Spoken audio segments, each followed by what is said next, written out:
दोस्तों स्वागत है आपका लॉ फॉर ऑल पर्पस पे। सेक्शन 134 है जो हमारे लिए बताता है आदेश की तामील या अधिसूचना।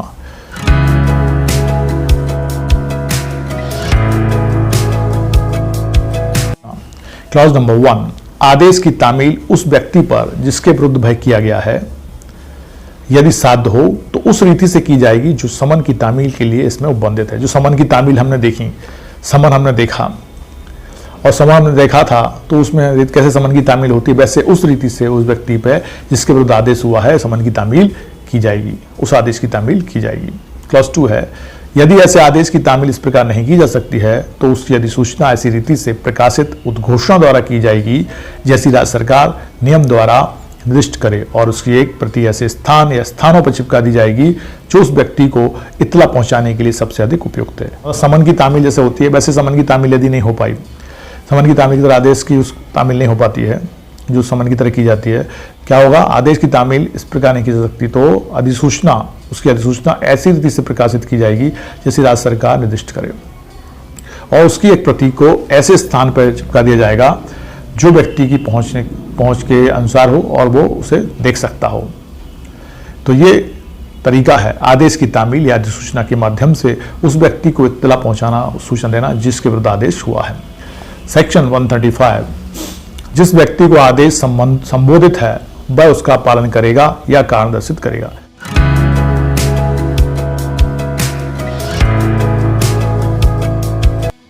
मतलब इसमें यह बताया है कि जिस व्यक्ति को वो अधिसूचना या तामील हुई है वो क्या करेगा, उस आदेश के बाद या तो उसका पालन करेगा या उसके विरुद्ध कारण दर्शित करेगा। तो उसके बारे में बता रहे हैं, वह व्यक्ति जिसके विरुद्ध ऐसा आदेश दिया गया है, नंबर 1, उस आदेश द्वारा निर्दिष्ट कार्य उस समय के अंदर और उस रीति से करेगा जो आदेश में निर्दिष्ट है अथवा उस आदेश के अनुसार हाजिर होगा और उसके विरुद्ध कारण दर्शित करेगा। मतलब वो दो ही कारण बताए हमने, या तो अधिसूचना या सूचना के आधार पर वो उस कार्य को करेगा जो उसमें जो आदेश दिया गया है उसके अनुसार जो निर्दिष्ट है वो काम करेगा, यदि नहीं करता तो उसका कारण दर्शित करने के लिए उस स्थान और समय पर उपस्थित हो जाएगा जो स्थान और समय उसमें तामील में निर्देशित किया गया है। सेक्शन 135 हुआ। सेक्शन 136 की बात करेंगे,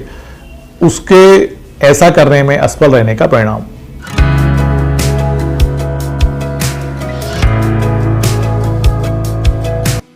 अच्छा,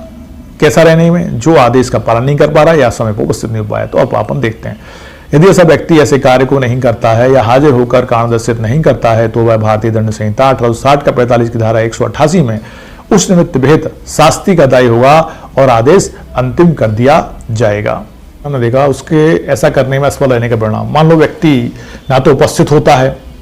ना आदेश के अनुसार, उस सूचना के अनुसार या आपके नोटिफिकेशन के अनुसार कार्रवाई करता है और दोनों में असफल हो जाता है, तो ये माना जाएगा कि भारतीय दंड संहिता 1860 के 45 धारा 188 के अंतर्गत उसने अपराध किया है तो उसके शास्ति के अनुसार दंडनीय होगा। और सेक्शन 188 क्या कहता है, सेक्शन 188 ऑफ आईपीसी कहता है लोक सेवक द्वारा सम्यक रूप से प्रख्यापित आदेश की अवज्ञा। मतलब लोक सेवक ने आदेश दिया और उस आदेश की अवज्ञा की गई है तो यदि व्यक्ति ऐसा आदेश की अवज्ञा करता है तो 1 मास तक का कारावास हो सकता है, 200 रुपये तक का जुर्माना और दोनों से दंडित किया जाएगा।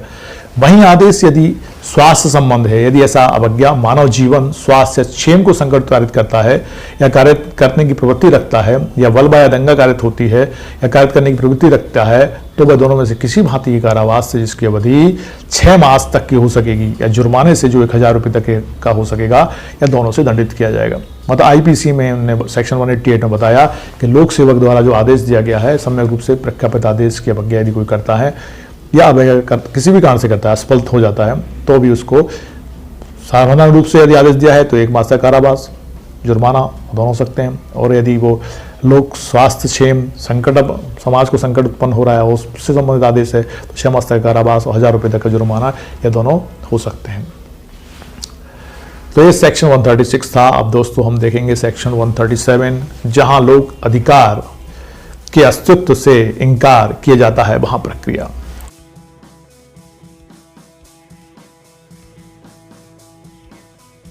जहां व्यक्ति जो है लोक अधिकार के अस्तित्व के बारे में ही उसको अधिकार के अस्तित्व से इनकार कर रहा है, वहां क्या प्रक्रिया होगी हम वो देखते हैं। नंबर 1, जहां किसी मार्ग, नदी, जल सरणी या स्थान के उपयोग में जनता को होने वाली बाधा, मतलब यहाँ पे किसी जो मार्ग है सामान्य रूप से जहाँ लोग निकलते हैं, नदी है, जो प्राइवेट मार्ग नहीं है, प्राइवेट नदी नहीं है, जल सरणी है, या ऐसे स्थान है जनता के उपयोग में आता है, होने वाली बाधा, न्यूसेंस या खतरे का निर्माण करने के भोजन के लिए कोई आदेश धारा 133 के अधीन किया जाता है। वहाँ मजिस्ट्रेट उस व्यक्ति के जिसके विरुद्ध भय आदेश किया गया है अपने समक्ष हाजिर होने पर उससे प्रश्न करेगा कि क्या वह उस मार्ग, नदी, जलसरणी या स्थान के बारे में किसी लोक अधिकार के अस्तित्व से इनकार करता है, और यदि वह ऐसा करता है तो मजिस्ट्रेट धारा 138 के अधीन कार्रवाई करने के पहले उस बात की जांच करेगा। मतलब कोई नदी है, जलसरणी है, मार्ग है, स्थान है और उसमें लोक निश्चंस हो रहा है, कोई बाधा उत्पन्न हो रही है, आदेश हो रहा है, आदेश किया गया है उस मार्ग उसको हटाने के लिए, और व्यक्ति के विरुद्ध आदेश किया गया है कि वो उनके समक्ष उपस्थित हो और बताए कि जो नदी, जलसरणी, मार्ग है उसमें लोक अधिकार के अस्तित्व से क्या वो इनकार करता है, मतलब उसमें उसका अधिकार है क्या, वो प्राइवेट है क्या।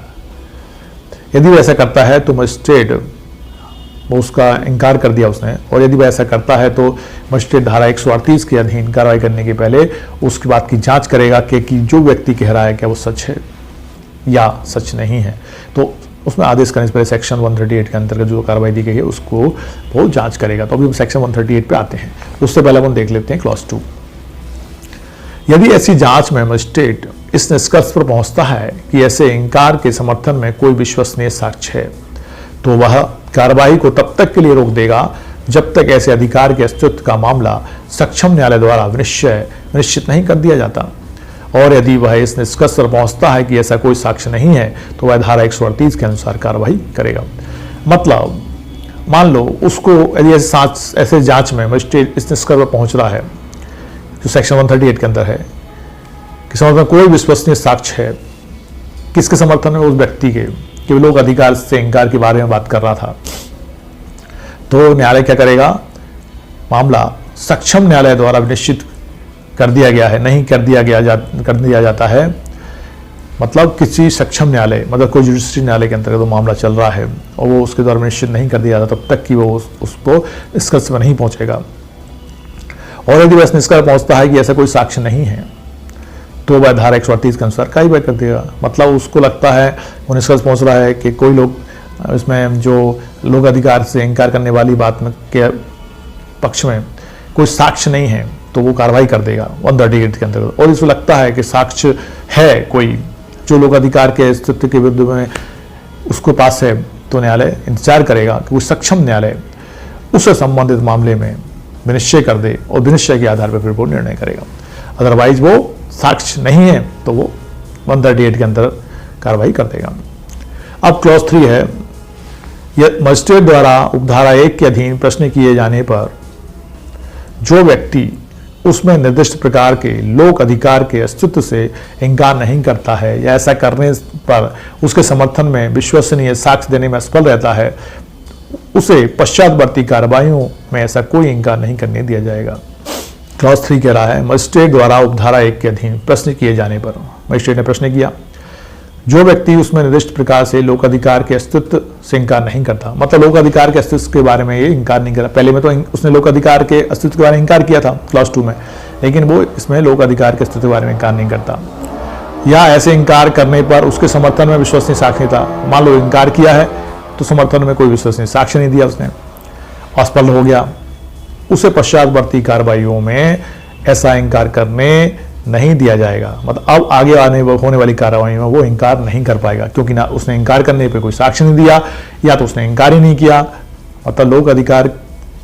के बारे में इनकार नहीं किया, इनकार किया तो साक्ष्य देने में असफल रहा, तो आगे की कार्रवाइयों में उसको अब इनकार करने का मौका नहीं दिया जाएगा।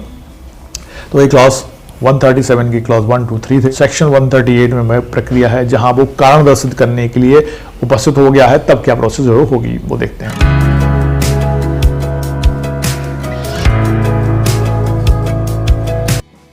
यदि वह व्यक्ति जिसके विरुद्ध धारा 133 के अधीन आदेश दिया गया है हाजिर है और आदेश के विरुद्ध कारण दर्शित करता है तो मजिस्ट्रेट उस मामले में उस प्रकार साक्ष्य लेगा जैसे समन मामले में लिया जाता है। मतलब व्यक्ति को सेक्शन 133 के अंतर्गत आदेश दिया गया था और आदेश के विरुद्ध कारण दर्शित करने के लिए उसको मजिस्ट्रेट के समक्ष उपस्थित कराया गया था, तो वो उपस्थित होता है तो मजिस्ट्रेट उससे ऐसे साक्ष्य लेगा जैसे समन मामलों में लिया जाता है।